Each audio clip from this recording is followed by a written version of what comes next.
So here's the 31 Chevy. Trying to clean it up and put it together still. Got some fender wells that we got to put on there and our a little bit nicer running boards.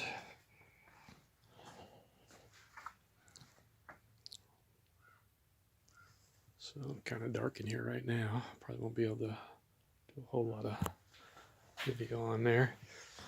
Fenders were definitely interesting to get off of there. Pretty rusty bolts. About half of them broke off. But frame's really not too bad a shape. So not a whole lot of rust on that feller. Definitely no deep rust on there. Did get the motor started. Had to rewire it, basically. They had wires running to wrong spots and didn't have the coil set up, hooked up correctly. This has a really weird ignition on here. It's got, see, it's got an outer metal cabling that goes right down to the distributor on there. And then they got the coil wire has to go right up inside that assembly without being grounded out, and you have to make sure that all the wiring and everything is in the right spots. Otherwise it shorts out and you don't get your power down to your points in there. So I got that part figured out and got that wired. That gave us our ignition. So then we had spark. Then we had a fuel issue. So I basically had to put a new fuel line in it. Tested that out though with the fuel pump with just a jug hooked up right to it. Things started right up. Once I primed it up a little bit, choked it, just popped right off. So I was really excited about that. Ended up having to run a new fuel line from the tank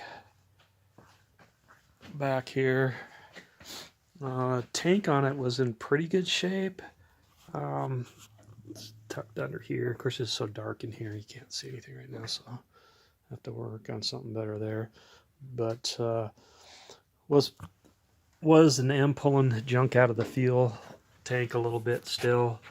Although it cleaned up good. I think they went and coated the tank, so I'm not sure what using good gas or nowadays gas on there is.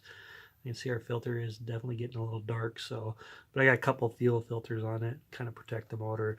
Also putting the lead substitute in the tank when I fill it up, just to kind of help everything out there. So